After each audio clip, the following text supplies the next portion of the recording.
darlings, and welcome back to the cottage. Thank you so much for joining me. Today we're going to be spending it outside, doing a few jobs. I'm going to start by fixing the gate and then move on to the garden, tidying up, planting some seeds, that sort of thing.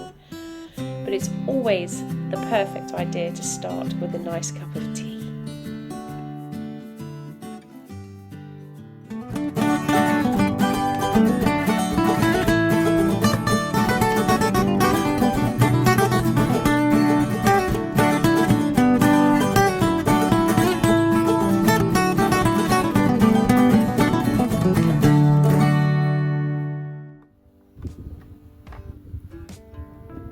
The gate has been dangling on its hinges, bless it, for so long. It's been tied with rope, and every time you would open the gate, it's been pulling the main post apart. So I thought I'd treat the milkman and the postie to a gate that actually swings properly. So here we go. Right, so we're not quite fitting properly. We've got an inch out either side for this, but then this isn't tall enough for that. So, decisions. If I was to screw it like this on here, then it just about marries up with the fence. So then this just needs to come here somehow. Well, we'll do that. We'll put it like this for now.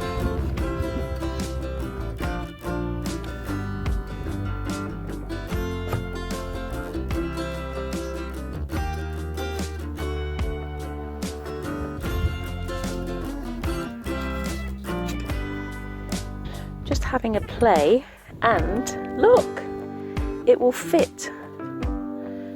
Brilliant. Right, let's get that screwed on. Let's pick a screw. I think I'll use these two. Is that going to be okay? Yeah, perfect.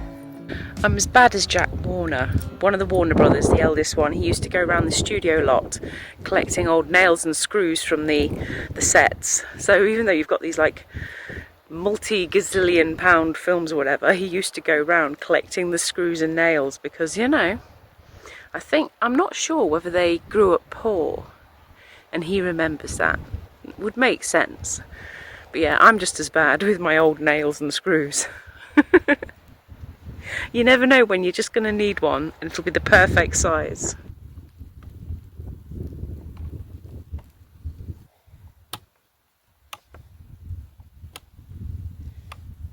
Apparently, if you put an elastic band in the nail, it helps it to grip better. Let's see if it works. Nope. Not that one anyway. Hallelujah. Yay! Oh, perfect.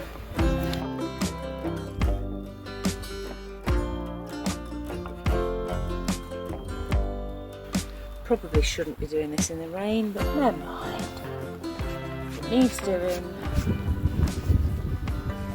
Let's get it done.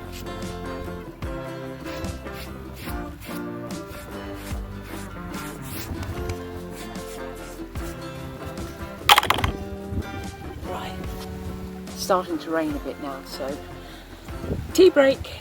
We've earned a tea break. Oh dear. Let's come in. Oh gosh, blimey. Okay. Oh, I'm so glad I've got that done. It looks great. Okay, so rained off for a little bit, although it's going to be rain all week actually. So plan of action, so it's not a wasted day. I think we'll head over to the garden centre and grab a few bits. It's so funny trying to get my head back into growing veg allotment self-sufficiency mode. I've got to try and remember what I've forgotten. Ooh.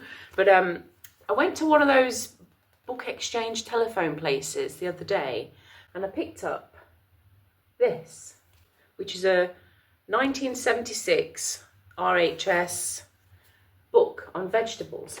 And I also picked up this, which is a 1989 Reader's Digest.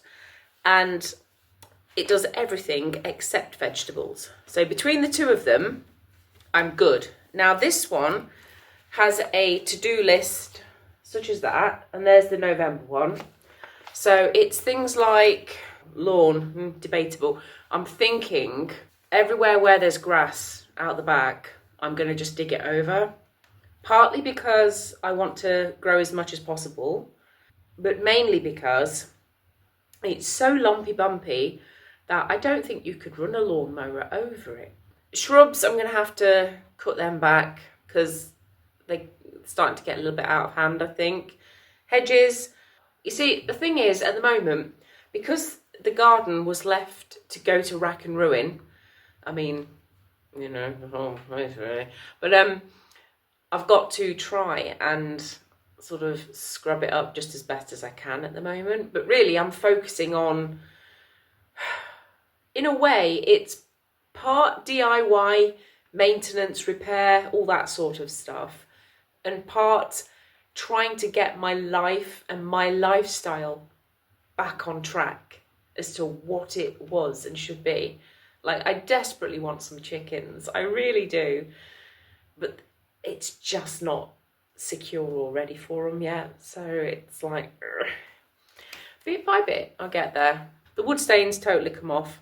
I did think it was a lost cause, but I thought I'll show willing and give it a go. But no, it's totally come off. Have to get out there again on a dry day. Oh my gosh, it's just so amazing to finally have a gate that works. It just works. Oh, it's brilliant. Anyway, so I can't really see on this list anything else that I might need to do. Planting fruity stuff, planting fruit trees and things like that, I don't even know. I think this year, for my first year, I'm just going to deal with stuff that goes in and comes out again. Tomatoes, runner beans, vegetables, you know. I can't think of how I'm going to place my orchard and stuff yet, because I've got so much to just tackle through and get through. So yeah, I'm just going to clear it as best as I can and grow vegetables.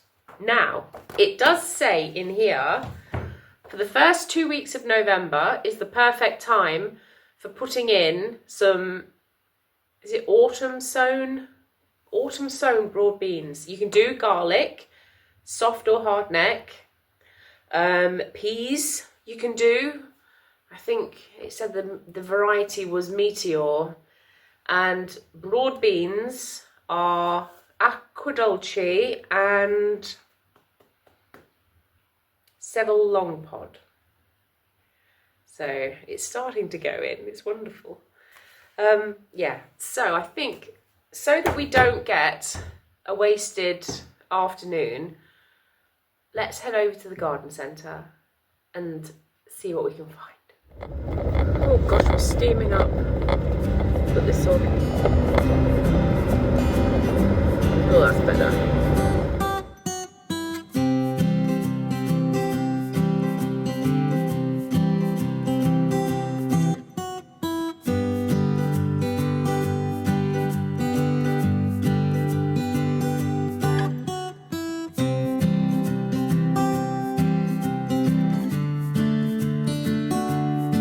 Do I go for the expensive, because it's buy one and then I'll save my own seed year after year to get good quality? Maybe I should do that.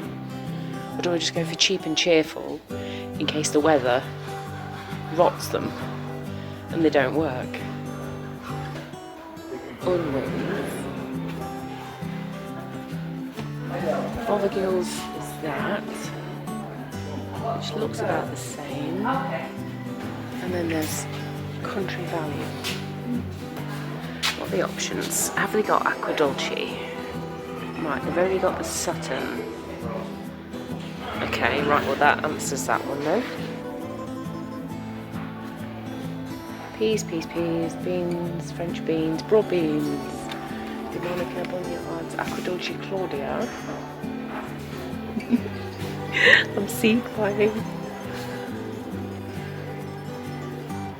Here we are, broad beans. We've gone for Super Aqua Dolce because you can sow it in November. Perfect. Meteor. You can sow that in November. Okay. Okay, right, garlic. Don't think they've got any. That's all they've got on that bit. Shallots and rhubarb. Oh, no garlic.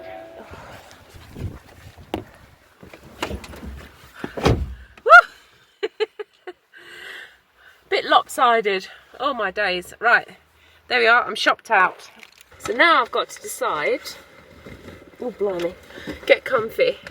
Now I've got to decide what else I'm going to do with the day, because it's very much still in the rain. What to do? I think I'll make a nice soup of some description out of the veg I've got at home. And we'll put the steamer on once again. Oh my days. Yay, I can see. Right, off we go.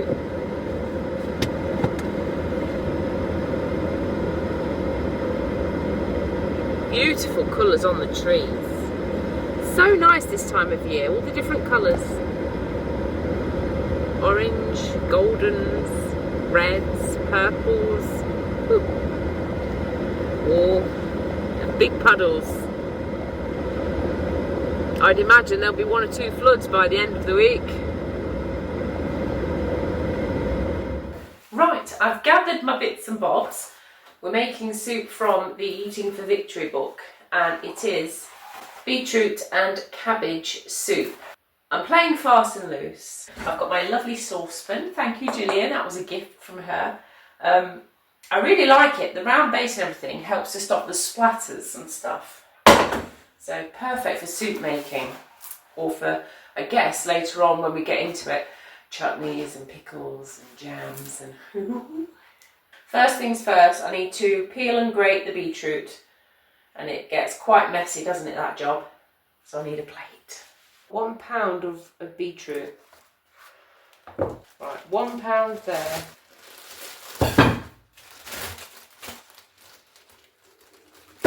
Yeah, we'll use it all. Yeah. Mm-hmm.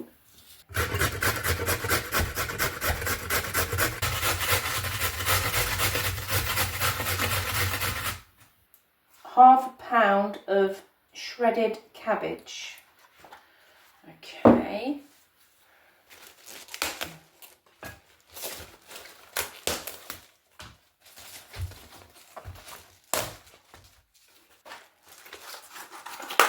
So you get a lot of cabbage in the soup. Let's try that. What do we think? Yeah, that feels about right.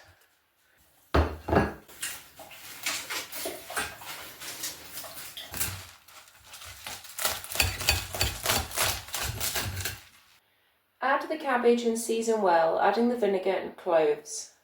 Cover the pan and boil gently until tender, about 15 minutes. Never had vinegar in soup. Simmer gently. Lovely. Blend the flour, 3 tablespoons, with a little cold water and stir into the soup. Boil for 5 minutes. Serve sprinkled with grated cheese and chopped parsley. We'll keep it authentic right now, but I would probably have blitzed it a little bit. I'd have gone in with the But yeah. Ooh, okay. And a little bit of cheese.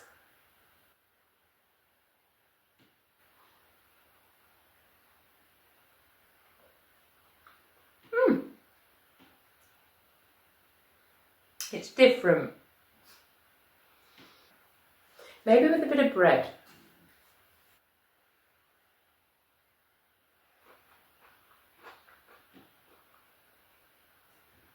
I still can't tell whether I like it or not. Oh well, I've made a whole pan full, so I've got to eat it.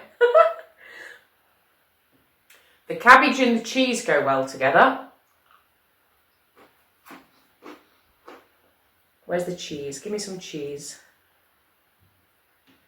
Cheese and cabbage. Come here. Come here. Right, cheese, cabbage and beetroot.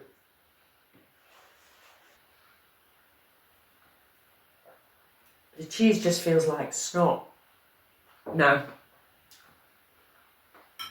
I'm not keen. It's not to say you wouldn't be, but I'm not keen. No. This isn't a winner. But oh well. It's made, so we'll eat it. One cup of tea. Oh, now that's nice. I've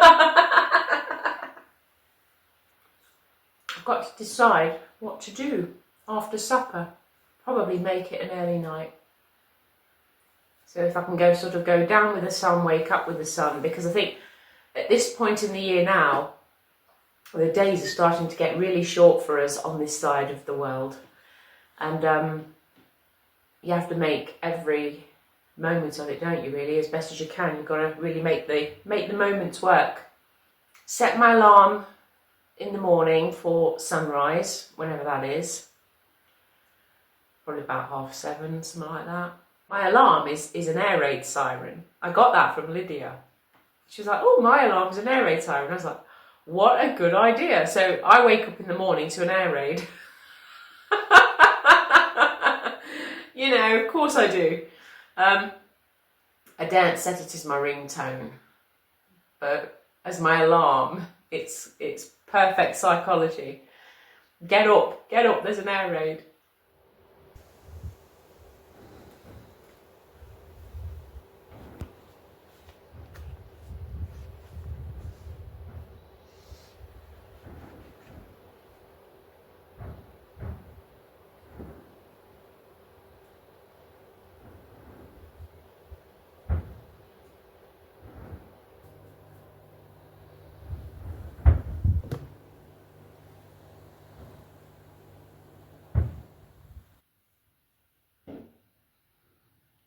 Woo! Very nice.